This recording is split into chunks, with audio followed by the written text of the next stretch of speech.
começar. Contudo, não haverá mais escuridão para os que estavam aflitos.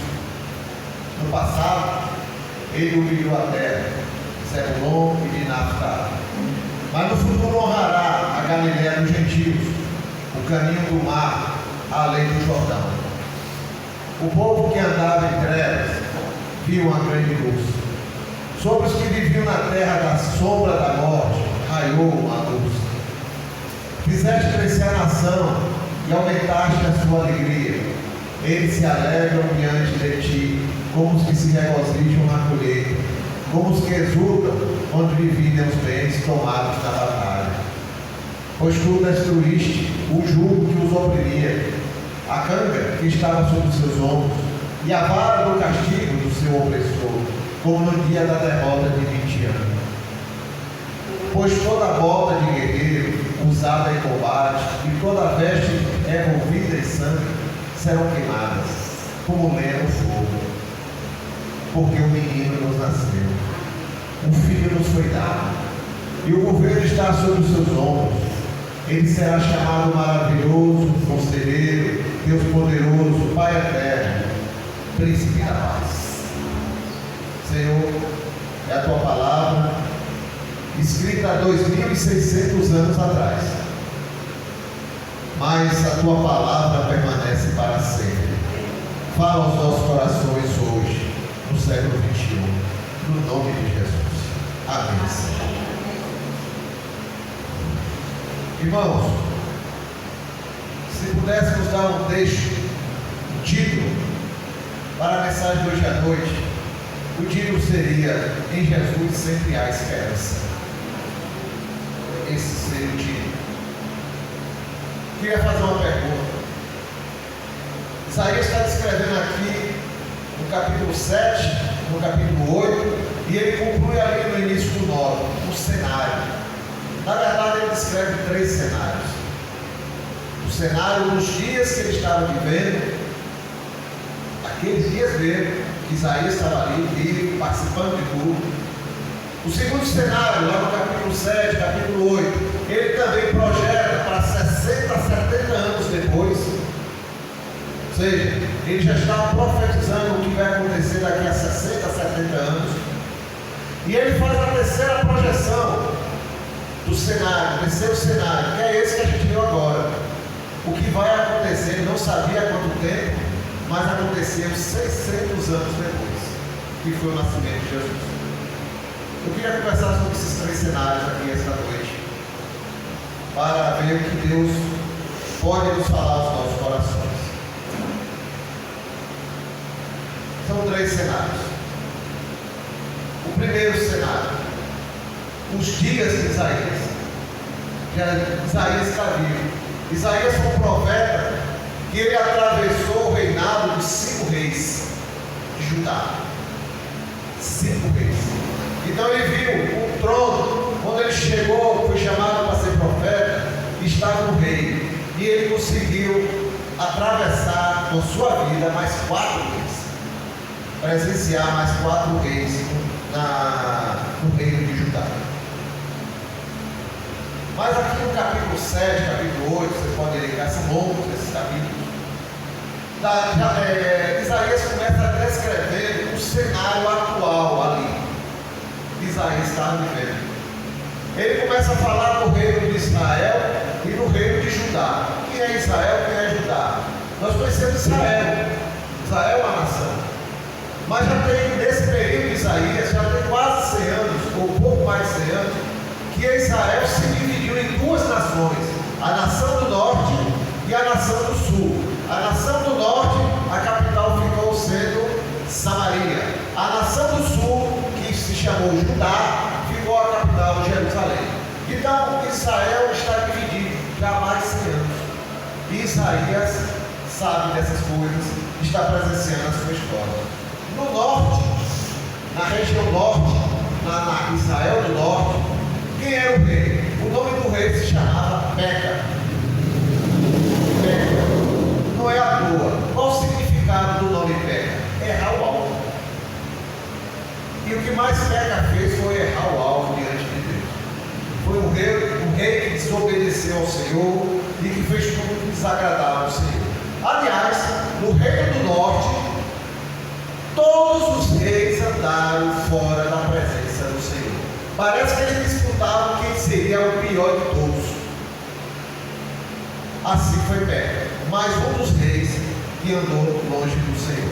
Além da idolatria que Peca, junto com os demais reis, promoveu na região norte de Israel, ele também levou Israel para as guerras. Aí a gente vai entender a origem de Peca. Quem era Peca antes de ser rei? Ele era o comandante do rei que estava na época.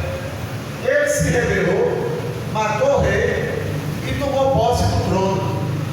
Assim ele virou rei. Ele não foi pela ordem de descendência, ele não era filho de um rei, ele não foi nomeado rei, não foi Deus que escolheu ele, não foi uma nobreza que escolheu, não, ele chegou lá dessa forma.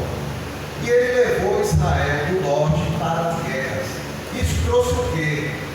Intranquilidade, desespero, agonia para quem morava naquela região. Quem é que não quer viver em paz? Quem é que não quer estar em paz? E aí surge um rei que já toma posse do trono dessa forma, capturando o trono para si, e agora vai levar aquela população a viver clima de guerra com outras nações. O que é que Peca fez? Sozinho, eu do norte, não tenho como vencer o rei do sul. Eu vou me aliar a outra nação vizinha minha, chamava-se a nação Síria, lá no norte, e vou enfrentar o rei de Judá, o rei do sul. E assim ele fez a aliança. Esse era o cenário do norte de Israel. Clima de entrar em guerra. O rei tomou posse do trono à força. Então era clima de tranquilidade. Quem estava no sul, no rei do sul? O nome do rei era Acais. Acais. Não tinha muita coisa diferente de Peca. Também praticante da idolatria, e a tal ponto que chegou a sacrificar seus 2 filhos para um dos ídolos. Esse era o rei do sul. Olha o livro dos 2 reis das 2 regiões de Israel. Acais manteve-se longe de Deus e praticava tudo que desagradava a Deus, nada diferente de Peca. Acais, ao saber das intenções do reino do norte, também fez uma aliança. Enquanto Peca procurou a nação Síria, Acais procurou a nação Assíria. Tanto a Síria como a Síria eram inimigos tanto de Israel do norte como do sul, mas eles fizeram aliança, porque quanto mais o inimigo tiver dividido, melhor para mim, para eu conquistar. E assim foi. Aqui começa a história de Isaías, e a gente vai ver o cenário. Deus enviou Isaías para conversar com Acais, o rei da região sul. Isaías estava em Jerusalém e procurou o rei em nome do Senhor. E veio trazer um aviso: rei, o rei estava longe do Senhor, mas Deus se aproxima e dá uma oportunidade àquele rei de se arrepender. Por quê? De onde veio Israel?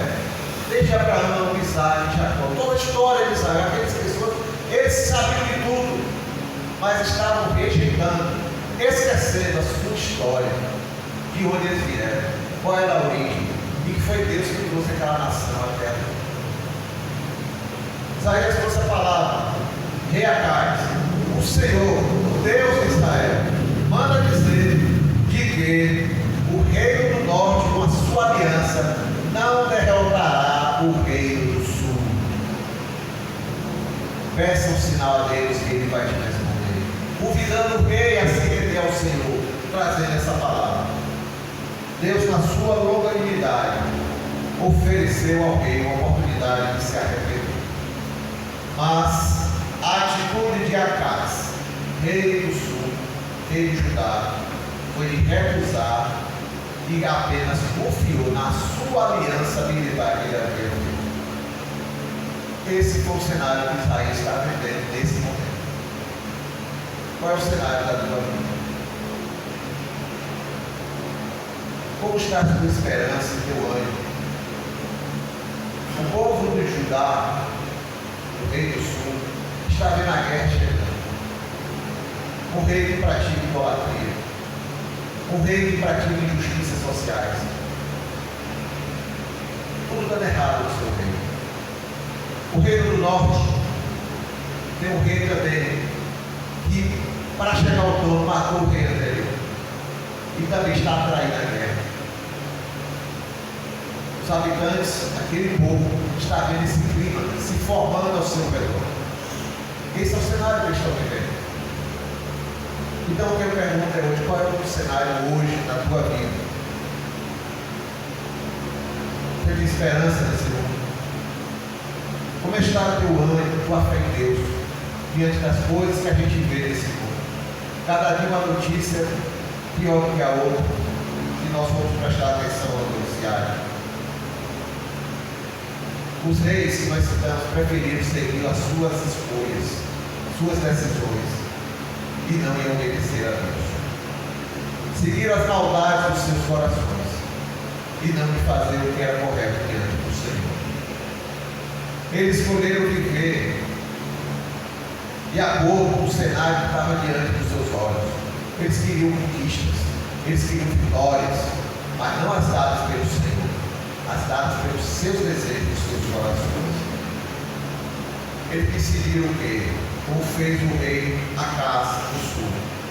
Eu não vou nadar contra essa correnteza do mundo. Eu vou seguir o meu coração humano e desobedecer ao Senhor. Qual o cenário da tua família? Sua família está em paz? Sua família está unida? Todos estão vivendo a presença do Senhor? Ou está como Israel, dividida em norte e sul, e os dois lados estão querendo guerra, cada um seguindo seus caminhos dentro da sua família? Você está sofrendo com as guerras, os conflitos dentro da sua família e dos seus familiares? Você sofre por ver pessoas dentro da sua família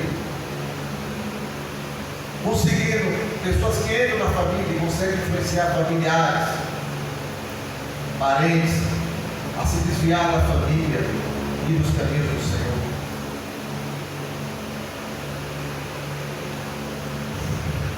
Você tem esperança na sua família? A esperança daquele povo estava por um filho. Estava por um filho. Só guerra. De um lado, clima de guerra do outro. Um rei perverso de um lado, outro rei perverso do outro. Como dormir tranquilo? Como dormir tranquilo? Você confia em Deus e pode te ajudar? Qual o cenário da tua vida? Qual o cenário do teu trabalho, no seu colégio, no lugar onde você vive? Como está a tua vida no dia a dia do teu trabalho, no meio daqueles que você conhece, daqueles que você convive? Alegrias, ameaças, perseguições. Aos estudantes, quais as expectativas que você tem nos seus estudos e que realmente vai trazer, você está construindo um futuro na tua vida? Você permite que Deus ande no meio do seu trabalho, no meio dos seus estudos, no meio dos seus relacionamentos? Qual é o cenário que você vive? Porque, irmãos, nós estamos vivendo tempos de confusão e falta de esperança na humanidade. Cada um busca a sua própria solução. É a lei da selva. Cada um se vê. Políticos, autoridades religiosas, artistas, jornalistas, intelectuais, todos sem esperança, só pregando o pior. Mas uma coisa em comum entre eles também, todos longe de Deus. Não fazem o que Deus quer que eles façam. Mas diante de todo esse cenário que estamos descrevendo, que se assemelha ao de Isaías naquela época, o que importa aqui é você, o que importa aqui somos nós. No meio de todo esse cenário que vivemos hoje, no século XXI, você tem buscado e confiado em Deus, independente do que os outros pensam ou deixam de fazer em termos de buscar o Senhor. Confie em Deus.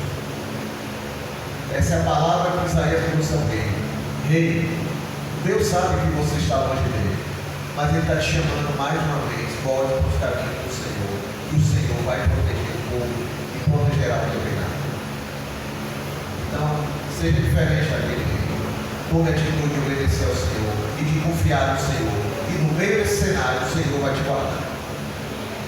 O segundo cenário, descrito por Isaías, no capítulo 7 e 8, termina no 9. Ele vai profetizar. No primeiro cenário, ele está falando dos dias dele, como a gente descreveu. O segundo cenário, ele vai profetizar para algo que vai acontecer daqui a 60 a 70 anos. Ele começa a trazer notícias proféticas para daqui a 60 ou 70 anos. Isso envolve o reino do norte e envolve o reino do sul, mesmo ele estando no sul. Ele traz as profecias, e as profecias dizem o seguinte: que a vida continuará difícil e vai piorar. Por quê? Porque idolatria traz mais idolatria, guerra traz mais guerra, destruição traz mais destruição, corações duros trazem mais pureza de coração, rebeldia traz mais rebelião. Esse é o cenário de Israel do norte e de Israel do sul. As duas nações estavam vivendo longe de Deus. Longe de Deus, praticavam todo tipo de iniquidade, praticavam toda a maldade, praticavam corrupção, violência, injustiça social no meio do povo. Longe de Deus, desciam cada vez mais no pecado. E o que é que Isaías está trazendo através das profecias? O norte e o sul colherão as consequências de quem vive longe de Deus. O que é que Deus está dizendo? Chega um momento que tanto você, tanto aquelas pessoas estarem praticando pecado, estarem vivendo em desobediência e rebelião a Deus, que Deus tira a sua proteção. Para que eu, você, seja quem for, colha as consequências do que fizemos, das nossas escolhas. E assim Deus abençoou aquelas duas nações. Isaías no sul. E anos depois, Oséias lá no norte. Foi o último profeta que se levantou lá no norte.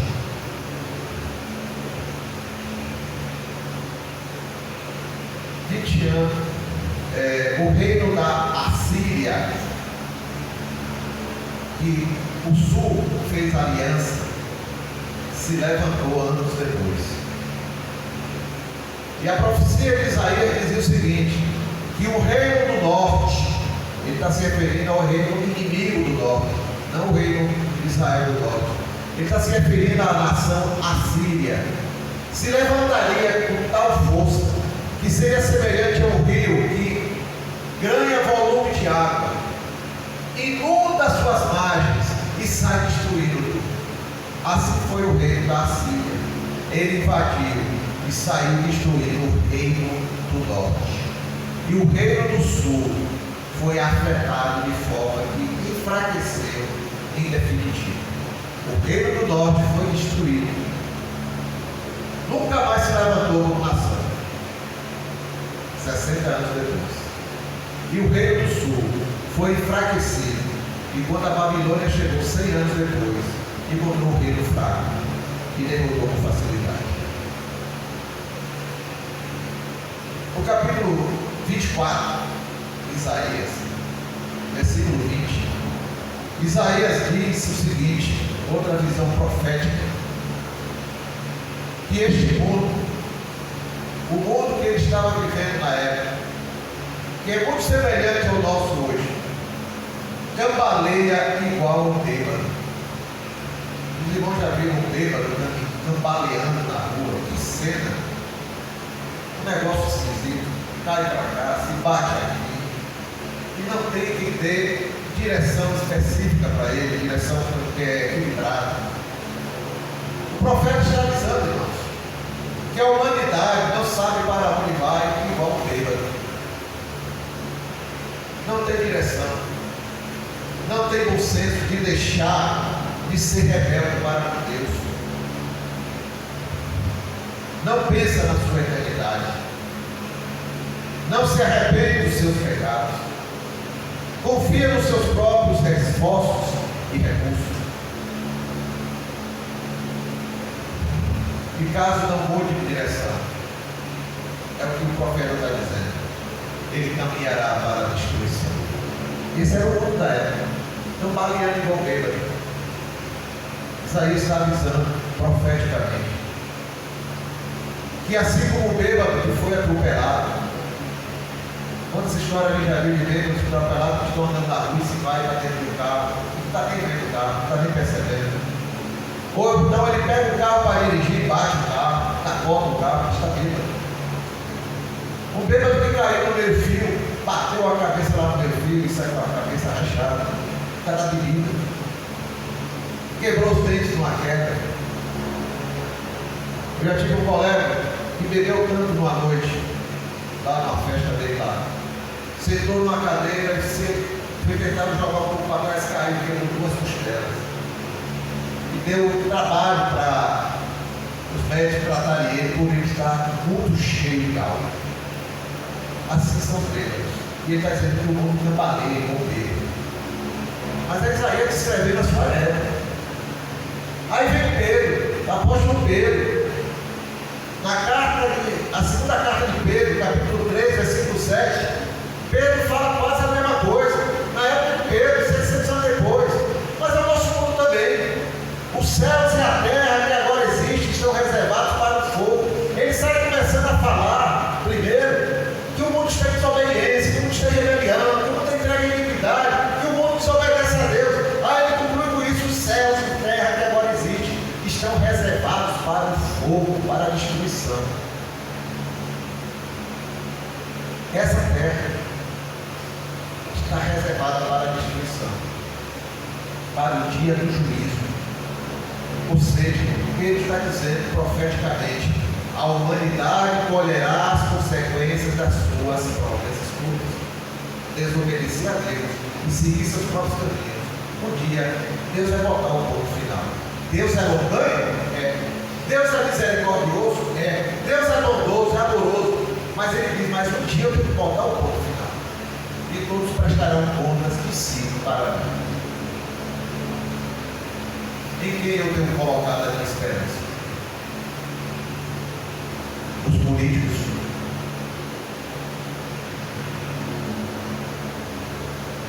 Quero avisar a todos nós aqui. Jesus, quando esteve aqui, não andou no meio dos políticos. E nem fez aliança com nenhum político, muito menos com a classe política. Por quê? Porque os políticos da época não tinham compromisso de obedecer a Deus. Acho que hoje é diferente, né? É? Hoje é diferente. A política em geral obedece a Deus.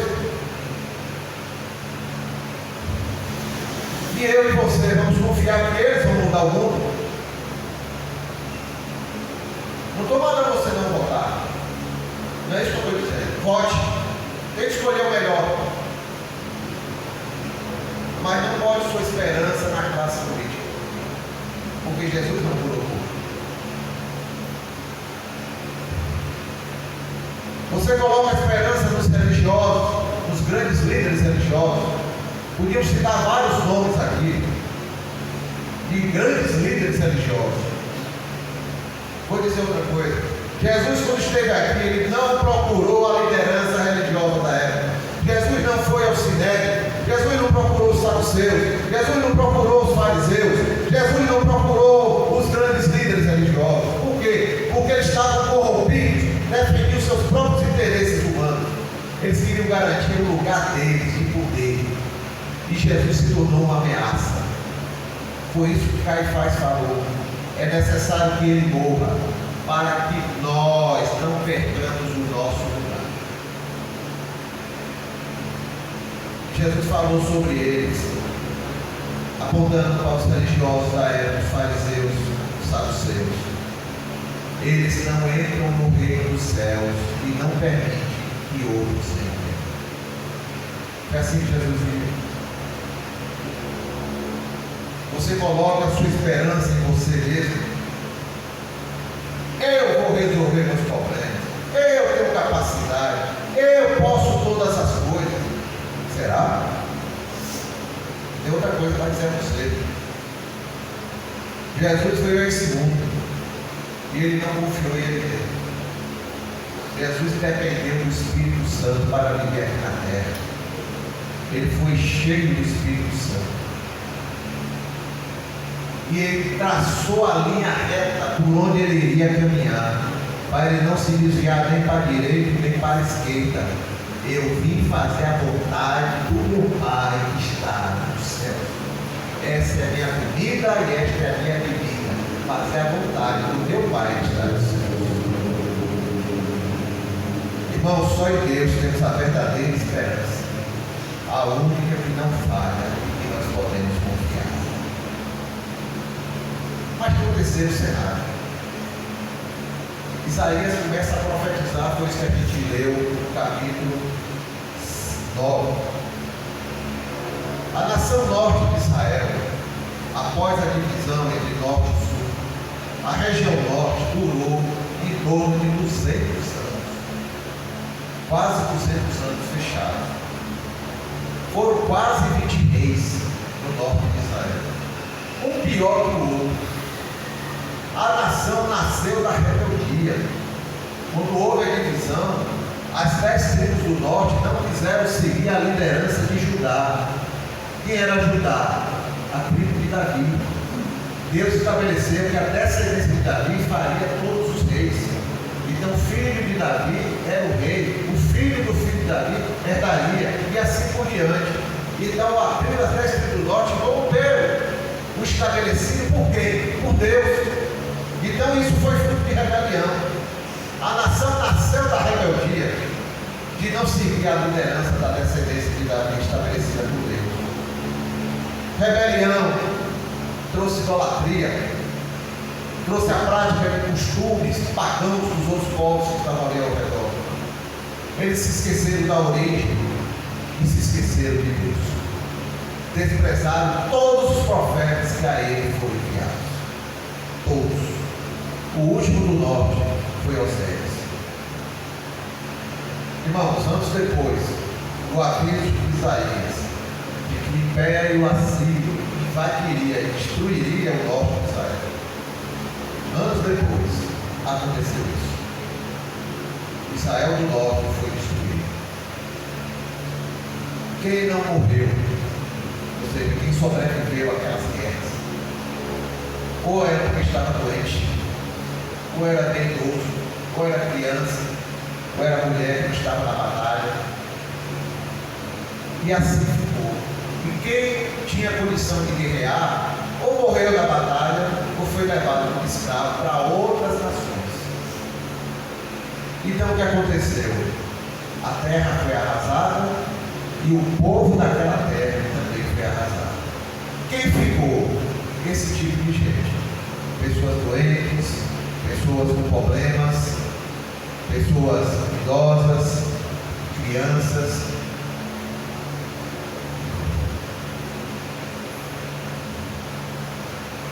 Essa foi a população de Israel que sobreviveu no norte.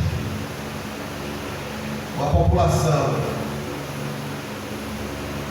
que colheu o sofrimento. Colheu o sofrimento.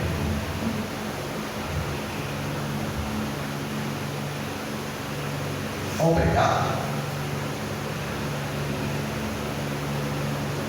Como é, Zé? Quem abençoa?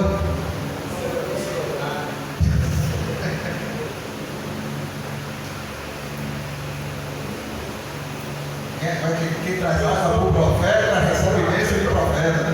Quem abençoa o profeta recebe na rua.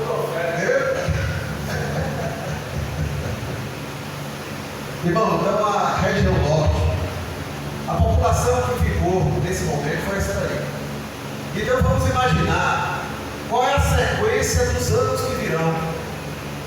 Uma população que foi humilhada, uma população que foi desonrada, tudo destruído à sua volta, sem rei, sem liderança, sem exército, sem religiosos, desamparado, desprotegido e tratado como ninguém. Isso aconteceu e ficou ao longo de 5 séculos na região norte. Nessa região norte é onde se localizava as tribos de Zebulon e Naftali. Por isso está na palavra, e tu, região de Naftali e Zebulon. Foram 500 anos de esquecimento. Ninguém se importava com quem ali vivia. Essa turma, esse povo, conheceu a humilhação, conheceu a decadência, conheceu a amargura, a falta de esperança, o desprezo e a indiferença. Irmãos, essas pessoas do norte de Israel eram tratadas como inferiores, incapazes, fracas, doentes. Essa era a visão que se tinha do norte. Vocês já leram? Tem 2 textos na palavra que se pergunta a alguém: fulano é da Galileia, fulano é de Nazaré, acaso pode vir boa coisa de Nazaré? Quando identificavam os apóstolos, a maioria deles era da Galileia, eles eram desprezados pela origem. Podia ser o que fosse. É de lá, não tem ninguém de valor que vem de lá. O Messias não vai vir da Galileia. Ele tinha nascido em Belém, mas ninguém sabia nesse momento. Mas por ter crescido e vivido na Galileia, Jesus também não tinha valor. Jesus, o Galileu, como a gente conhece. Então era assim o norte. As pessoas eram ridicularizadas, tratadas com preconceitos, desprezadas pelos políticos, pelos líderes religiosos, pela sociedade em geral. Traduzido para o termo atual hoje, era a região dos excluídos, a região norte, a Galileia. Por isso que o ministério de Jesus, aí vem a bênção de Deus, o ministério de Jesus, 90% dele foi ao redor do mar da Galileia, foi no meio dessas pessoas que estavam lá desprezadas, abandonadas, ridicularizadas, tratadas por ninguém. Vamos ler de novo Isaías. Vamos entender melhor o texto. Isaías 9:1. O que é que Isaías está dizendo aí? Contudo, Isaías está profetizando para 600 anos depois. O cenário que Isaías está vendo é de uma população daquela região norte totalmente desprezada, vivendo na humilhação, de pessoas doentes. A gente leu aqui em Mateus 4, por onde Jesus andou, no meio dos lunáticos, dos endemoniados, das pessoas doentes, dos aleijados, dos cegos. Aonde? Na Galileia, ao redor do mar da Galileia. Era a região norte, a Galileia dos gentios, uma mistura de tudo. Na visão do pessoal do sul de Israel, o norte era tudo que não prestava, estava lá. Lá só não perdia para os samaritanos, mas está lá. Contudo, Isaías dizendo: não haverá mais escuridão para os que estavam aflitos. Isaías está profetizando para o pessoal do norte. Ele está vendo 600 anos depois, ali vai estar com a escuridão, as trevas estarão ali, aquelas pessoas estarão humilhadas. Em outra tradução diz que era uma terra angustiada. angustiada, sofria de angústia, eu penso na alma, eu sou abandonado, ninguém gosta de mim, todos me tratam com indiferença, tudo está errado em minha vida, eu não consigo olhar para cima, eu só olho para baixo, tudo é difícil para mim, tudo é complicado para mim, eu só vivo no meio de conflito, minha família é conflito, minha vida é conflito, no meu trabalho não me respeito, eu perdi meu emprego, e por aí vai, só problema. Não haverá mais escuridão para os que estavam aflitos. No passado, ele humilhou a terra de Zebulon e de Naftali. Deus permitiu que as consequências viessem das escolhas daquele povo. E veio. Mas no futuro, haverá, no futuro, ele honrará a Galileia dos gentios. Quem vai honrar? O Senhor. Ele honrará o caminho do mar além do Jordão. Ele está falando daquela região, irmãos, que Isaías profetizou tanta destruição, mas ele também dá, mas tem uma boa notícia. Depois, ele vai honrar a região. Ele vai entrar para restaurar as pessoas que estão ali. Vamos para o 2 também. O povo que andava em trevas viu uma grande luz. Aquele povo estava mergulhado na depressão, no desânimo, na falta de esperança, muita confusão ao seu redor, não poder confiar em político, não poder confiar em religioso, não poder confiar em si mesmo. Mas ele diz: o povo que andava em trevas, as trevas da angústia, da falta de esperança, aquele povo viu uma grande luz. Quem é essa grande luz? Jesus. Jesus cresceu ali. Jesus desenvolveu a maior parte do seu ministério ali. Aquele povo viu uma grande luz. Os que viviam na terra da sombra da morte, raiou uma luz. Foi Jesus. Olá, Maria. Fizeste crescer a nação e aumentaste a sua alegria. A alegria não existia. A presença de Jesus com sua luz fez a alegria crescer de novo. Fez aumentar a alegria daquele povo, recuperar o ânimo daquele povo. Eles se alegram diante de ti, como os que se regozijam na colheita. Era a alegria, uma das alegrias dos israelitas, era a festa da colheita, de colher. Eu plantei, eu reguei, e agora estou colhendo aquilo que eu fiz no meu trabalho. Então era alegria, como os que exultam quando dividem os bens tomados na batalha. Era uma das alegrias daquele tempo, quando o povo vencia outro, de pegar o despojo, pegar a coisa boa que sobrou da guerra, que tomou do inimigo. Então a alegria, toda alegria, é uma riqueza que veio, que eu não esperava. Pois tu destruíste o jugo que os oprimia. Aquela luz que nasceu ali, no meio daquela região, destruiu o jugo, aquilo que pesava no pescoço e que me trazia angústia, e que me mantinha escravo, e que me mantinha preso às circunstâncias da vida. Tu destruíste o jugo, a canga que estava sobre os teus ombros, igual um animal quando é levado para a canga, e a vara de castigo do seu opressor, tu nos libertaste daquele que nos oprimia, como no dia da derrota de Midian. Está servindo na história lá da época de Gideão. Pois toda bota de guerreiro usada em combate, toda veste revolvida em sangue, serão queimadas como lenha no fogo. Não tem mais utilidade nenhuma, não presta mais nada, queima. Eu não quero mais lembrar disso. E aí ele dá a visão a Isaías, uma visão diferente. Isaías está vendo um rei perverso do lado, um rei perverso do outro, um rei querendo guerra do lado, um rei querendo guerra do outro, o povo no meio, seguindo idolatria, corrupção, seguindo o modo que os reis estão colocando, só falta de esperança. E a guerra está sendo projetada também para daqui a alguns anos, destruição. Isaías tem essa visão que em nós humanos poderia gerar desespero, mas Deus leva a Isaías a ver uma solução. Quem é que vai resolver tudo isso que a gente viu agora há pouco?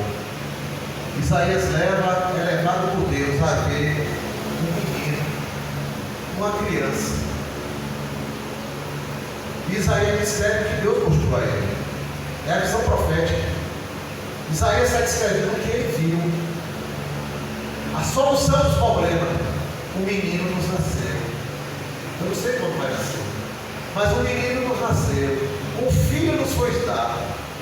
E desse menino, que é o futuro Messias, eu não sei quando ele vai nascer, o governo estará sobre os seus ombros. Ele vai governar. E ele será chamado Maravilhoso Conselheiro, Deus Poderoso, Pai Eterno e Príncipe da Paz. Essa é a solução para aquele povo. É a solução que Deus está projetando para eles. Eu queria lembrar duas coisas importantes para nós finalizarmos. Primeira coisa, ao contrário do que você ou muitos pensam, seu nome e nem o meu nunca foi tirado da agenda de Deus, nunca foi esquecido por Deus. Irmãos, Deus interviu e mudou o cenário daquela região, mudou o cenário futuro daquele povo. Deus interviu. O povo que entrava em trevas viu uma grande luz, e sobre os que habitavam na região da sombra da morte resplandeceu a luz. Deus nunca esquecerá dos seus filhos. Deus nunca vai nos abandonar. Essa é a palavra do Senhor. O povo clamava por socorro. Senhor, manda o Messias, Senhor. Senhor, tem misericórdia de nossas vidas. Manda o Messias prometido. E foi no meio desse povo desamparado, angustiado, sofrido, esquecido do norte, que Jesus cresceu e viveu a maior parte do seu ministério, ao redor do mar da Galileia. Jesus foi a luz que brilhou, foi a luz que resplandeceu nas trevas. E o segundo motivo: em Jesus sempre há esperança.